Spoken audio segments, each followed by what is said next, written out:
Pokémon has always included some mildly spooky stuff with a goofy streak. The Gengar line is a fan favorite, and for good reason. Ostensibly, they're scary ghost Pokémon, but their personalities are pretty cartoonish in nature and strike a nice balance for the target audience of the games. There are some Pokémon that are more directly scary, while others maintain that goofier demeanor. I like ghost Pokémon, and I like Pokémon's approach to spooky. There's always a foggy tower or an abandoned building or resting place for Pokémon to give ghost Pokémon a natural home. This emphasis on environment and setting for the spookiness is what I'd like to talk about today. Specifically, I want to discuss how the haunting areas got turned up to 11 in Generation 4 with great effect. Sinnoh is a region defined by its creation myths and the origin of the existence of the world and the dimensions. But with that comes an undercurrent of suggestions that while the world that people and Pokémon live in is complete, there is another world waiting on just the other side that is never too far away. In some locations in the Sinnoh region, the player can come a little closer to this world than usual. The first of these locations is the Old Chateau, located in the back of Eterna Forest. Approaching the chateau after beating the local gym leader Gardenia, you find her standing there, apparently too afraid to enter. The area is locked behind cut access, which you can use with the badge from Gardenia. This is a good start. A supposedly senior leader in the local town is afraid of this house. Upon entry, the chateau is dilapidated, with the banisters missing legs and the carpet graying and torn in areas. As a commenter recently noted, there is a single statue in the foyer, which the game notes, it appears as if it is glaring. The statue is to one side of the door, which seems odd, as though there should be another statue to the other side of the door. As it turns out, there is another single statue in another odd building in Sinnoh, which is closely guarded. But anyway, back to the chateau. The building is large with several rooms upstairs and a dining room downstairs. The atmosphere and condition of the building is inherently eerie. The bookshelves upstairs have cheerful Pokémon books and magazines in them, contrasted to the scrawled, faded note on the ground, which barely reads, "Something so peculiar should make off with the motor," or almost reads, since some of the letters are missing. It all adds up to this strange, almost hypnotic environment with the ultimate feeling of, I shouldn't be here. There's a strange picture in one of the bedrooms whose eyes follow the player around, even when they're in different rooms. And then there's the ghosts. Not ghost Pokémon, though those are here too, but the actual human ghosts who occasionally appear in the chateau. There is a little girl who appears in one of the bedrooms, and a butler in the dining room. Neither can be interacted with, but I actually like that better. It adds to the intrigue of the place. This whole mansion is just so spooky and detailed, and felt amazing to explore for the first time.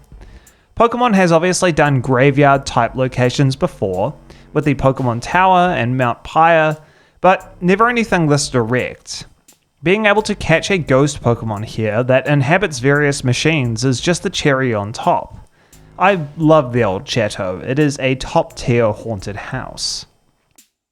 On to the next area, not necessarily in order, Turnback Cave. Pokémon had tried some stuff out like this with odd cave structures and non-linear gates in the Sevi Islands, but didn't do nearly as much to tie it to the game's lore.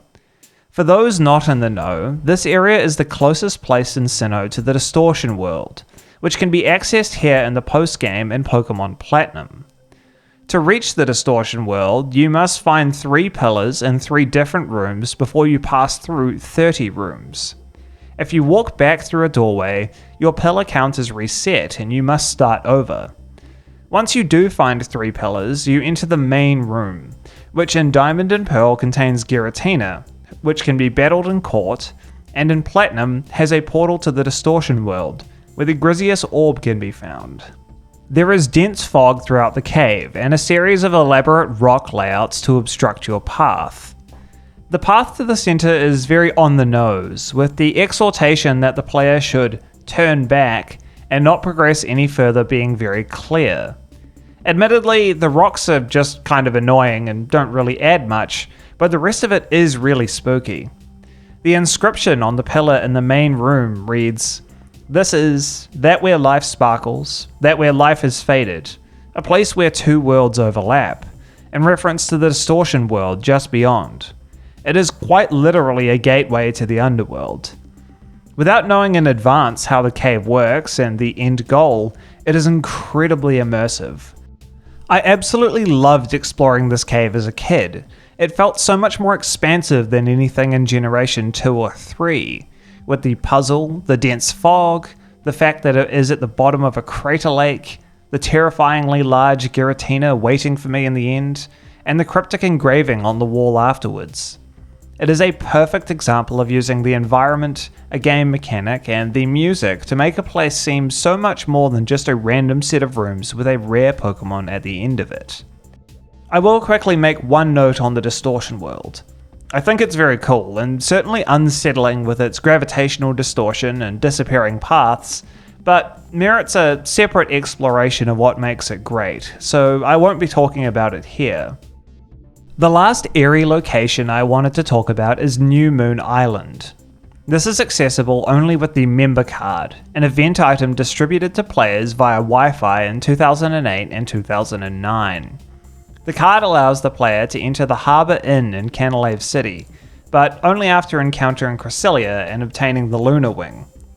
Upon entering the inn, a man greets you and informs you that he has been waiting for you for a long time, before guiding you to a bed inside. The player falls asleep in the bed as if bidden there, and wakes up on Newmoon Island, unable to leave using the boat that is stationed there. The only way out is by battling Darkrai, and losing, defeating it, or catching it. If you lose, you return to the Pokémon Center as you would normally, and can restart the event anew. If you defeat Darkrai, a voice calls out to you and explains why Darkrai is on Newmoon Island, before you fall asleep again and wake up in the inn. When you exit the inn, you can immediately re-enter and trigger the event again, giving you another opportunity to battle Darkrai.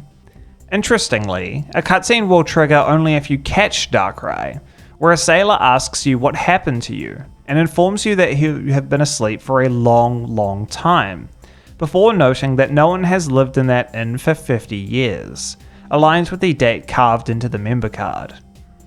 This whole thing is just dripping with classic horror pastiche, and I absolutely love it. I think all three areas do exceptionally well to deliver lore to the player in a semi-starved fashion. These areas would not be nearly as impactful if once you had entered and completed the main task, an NPC came up to you and explained in full detail the story behind each Pokémon and each area. It only works because of the scattered and incomplete information the player receives in different parts of each area. Not knowing where the other statue from the Old Chateau went and having to find it guarded in the Pokémon Mansion is much more thrilling than having Mr. Backslot jump you and say that he stole the statue. The cryptic inscriptions on the pillars in Turnback Cave and the lack of explanation of the puzzle make exploring the cave and catching Giratina feel like much more of an accomplishment, while also making the area feel more special as the weak point between the fabric of worlds. The mystery behind the member card, waking up after sleeping for a long time in the inn, and the sailor who asks you why you are in there anyway just leaves you wanting more, but you're better for it. I have in the past castigated Pokemon for not giving players more information, but in these cases I think it works exceptionally well. I also wanted to make a special note of the music, which I won't play now because I value not being on a Nintendo watch list. The areas have a shared theme, listed in the track list as just the Old Chateau Theme. It is probably the spookiest piece of music I know that has been included in a main series game. I think it fits particularly well with Turnback Cave, the groaning strings and echoed piano chords matching the feeling of disorientation as you struggle to make your way through the cave. I also think it works really well as you fall asleep in the inn, Since there is no transition between the inn and the island, it just plays seamlessly, which really makes it feel like you have somehow not left the inn. The juxtaposition of the Canalave City theme and the Old Chateau theme when you leave the inn is startling, and makes it feel so much more jarring. The music adds so much to each of these areas, to have a very well arranged and fitting piece of music to match the physical environment. It makes the Pokemon you encounter in the areas feel much more ghoulish and strange.